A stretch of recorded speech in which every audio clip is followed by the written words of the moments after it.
Hello everyone, this is PM Chalapani here. I welcome you in my today's session.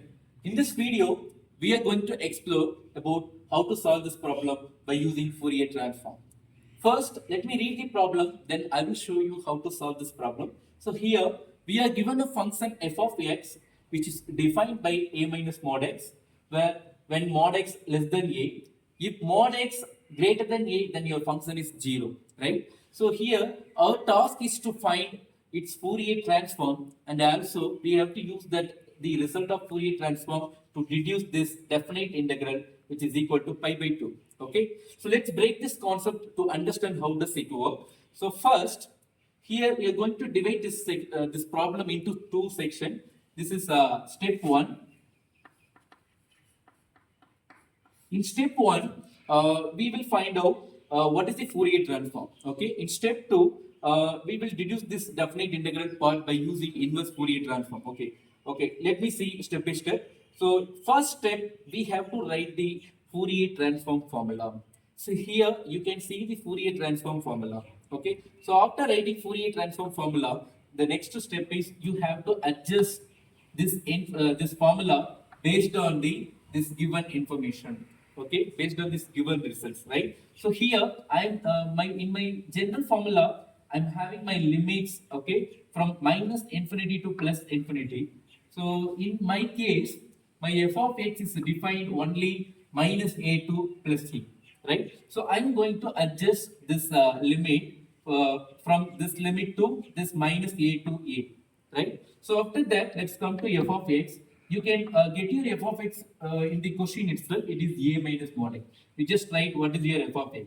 Let's come to exponential part. That is e power isx. Okay, you can expand this e power isx by using Euler's formula like cos sx plus I sin sx.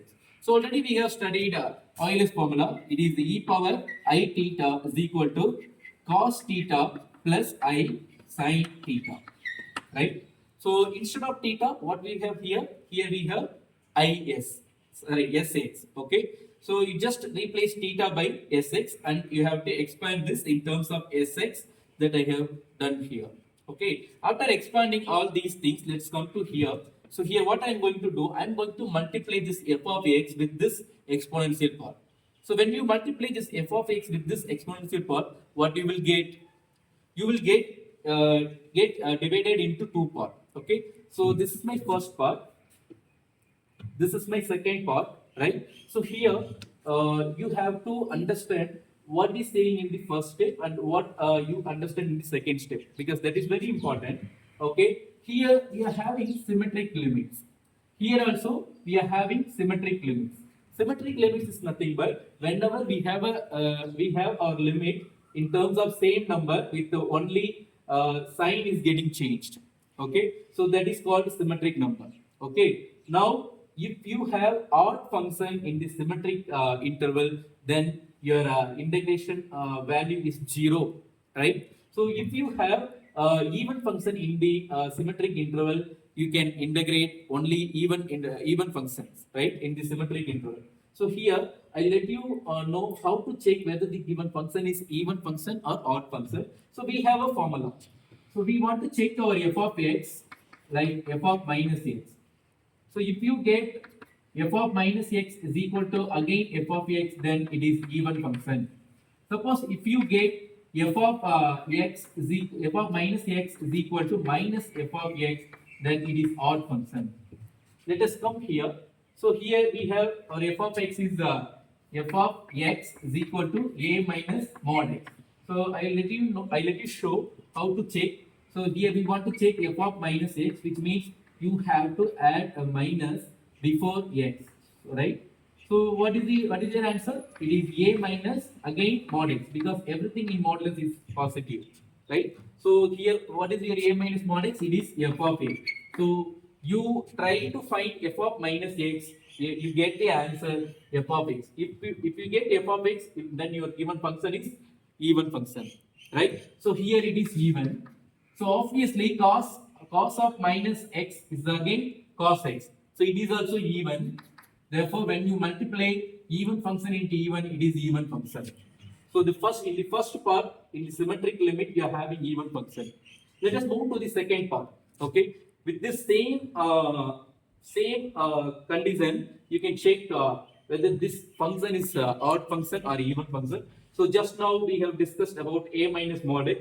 So it is a even function, right? Let's come to sine sx, which means sine of minus x. Sine of minus x. It is minus sine x, right? So it is minus sine x, which means minus of f of x.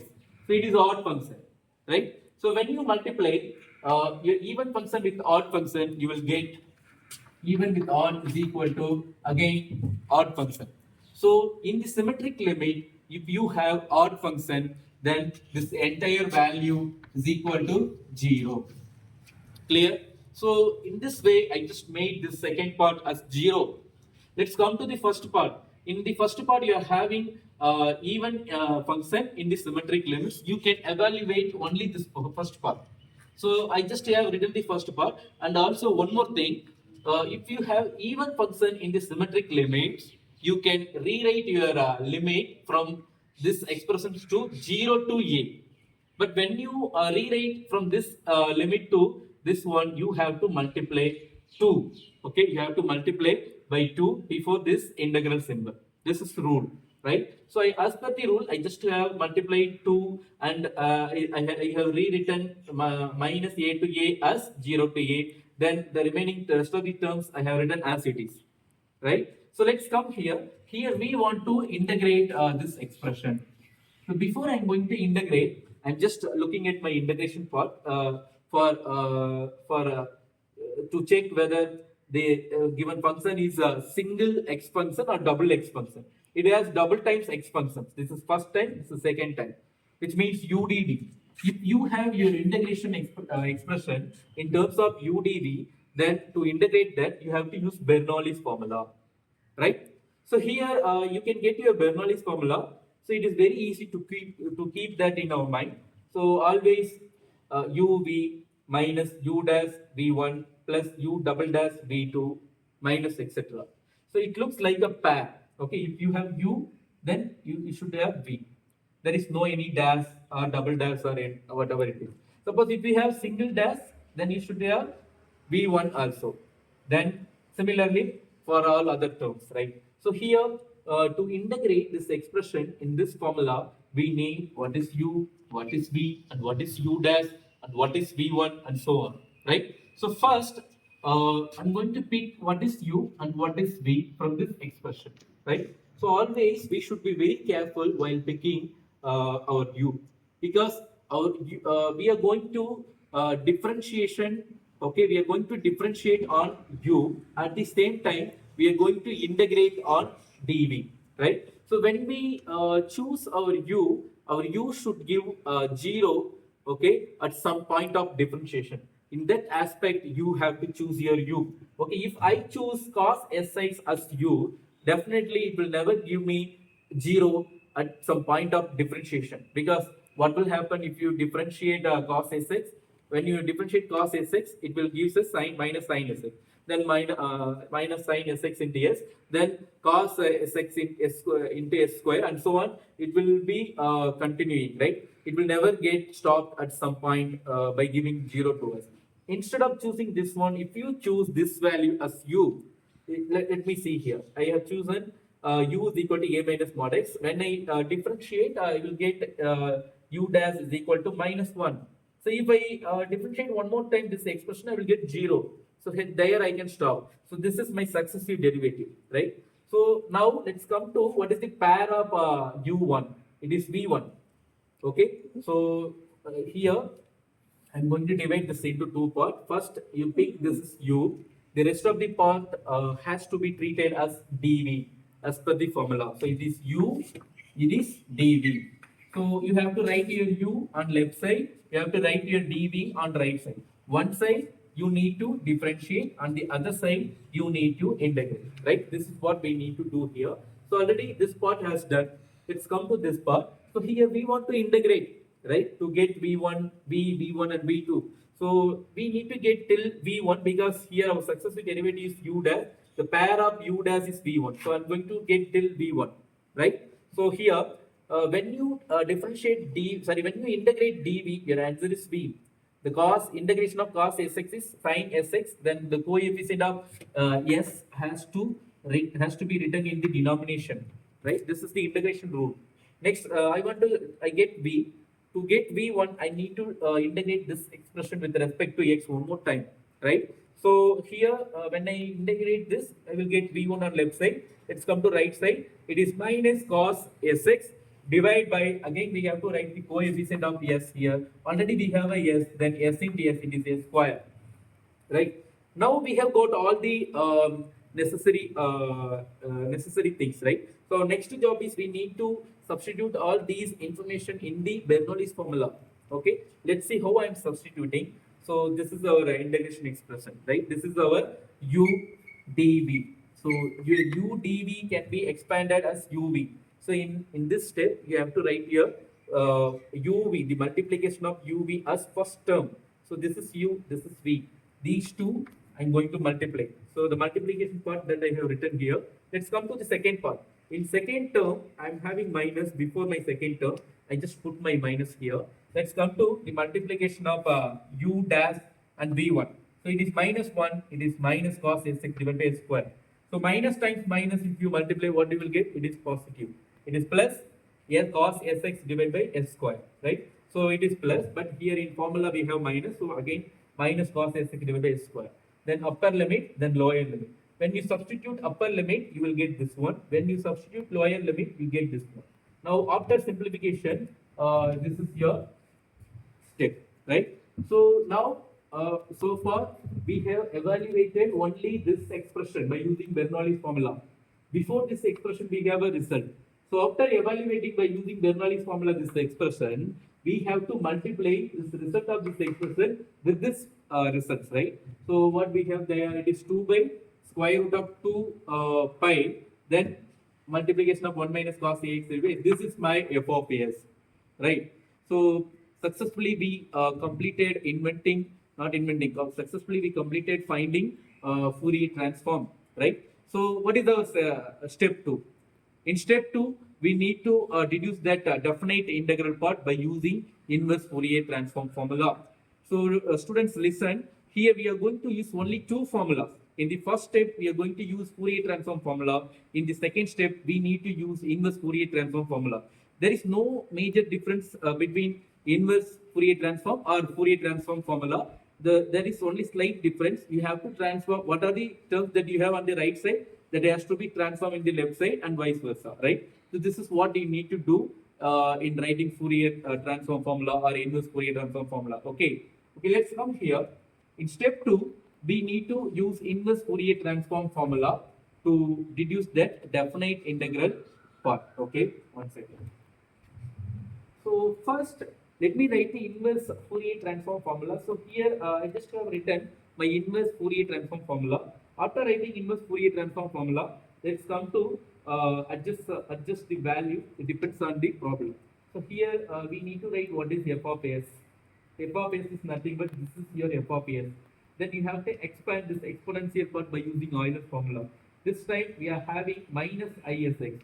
In previous case we have positive isx. So here we have minus isx. So I'm going to expand this. So f of s, the whole value 2 is divided by square root of 2 pi. So already we have 2 pi here. So 2 is divided by 2 root of 2 pi into root of 2 pi. Then integral value. Then f of s I have written here. Then I just have expanded cos sx minus I sin sx because we have minus here. Okay, into ds. So after expanding the same working process what you have done in the previous step, you are going to follow here also. So that we are going to multiply this expression with this one and that one. Then what you will get? You will get divided into two parts. So in the first part you will be having in terms of cos series. In the second part you will be having in terms of sine series. So obviously in the symmetric interval, when we have a sine term, it will gives us the odd function. So if the function is odd in the symmetric interval, then the value is 0. That is why the multiplication of second part is 0. I directly put 0, right? So now you can write only the first part. So after simplification here, you will get only 1 by 5, right? So now I'm going to bring out my expected results. This is my expected results. So what is my expected? I should get 0 to infinity sin t divided by t whole square. Look at this step. In this step, there is no any sign, there is no any word in terms of sign. So we are having only all the words in terms of cos as or some constant. Okay. So first we need to bring the word sin t in this expression so that you can bring out that result, right? So in order to that answer, so I'm going to adjust my value by giving some trigonometric formula. So here, first, what I'm going to do, so I'm going to rewrite because I need only 0 to infinity.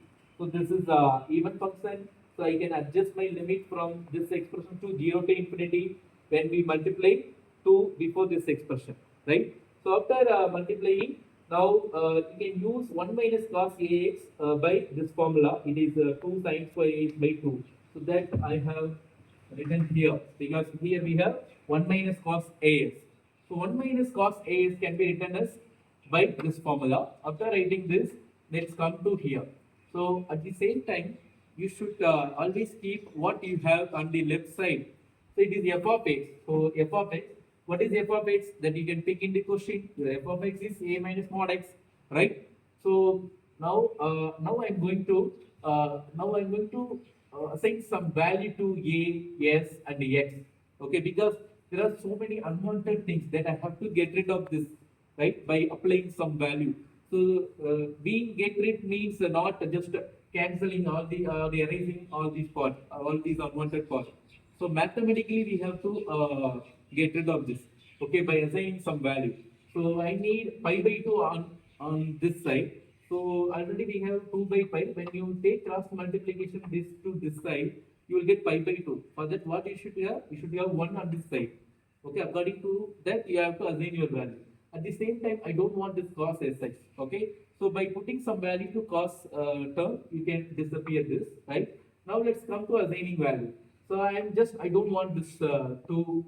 So here I want to only t. So if you replace s by t, you will get t, but at the same time, I need to eliminate these two.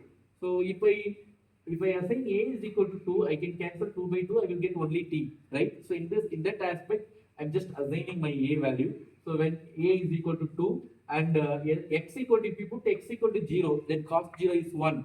It also getting disappear, right? So in this way, you can assign your value. After assigning all the value, let us come to check. So a minus mod x. What is the value of a? It is 2. 2 minus 0. It is 2. Then 2 by 5. Then write all these things sin square. A is 2. 2 will be cancelled. Then cos 0 is what? It is 1 into dt. Right? Now let's come here. In the denomination we have s square. It can be replaced by t square. Right? So after simplifying all these parts, then you will get sin t divided by t the whole square in the with the limit 0 to infinity into dt is equal to pi by 2. This is our expected results, right? So successfully we got our definite integral also by using Fourier transform. So dear friends, here I want to summarize this problem. Like you need only two tools. The first tool is Fourier transform formula. The second tool is inverse Fourier transform formula, right?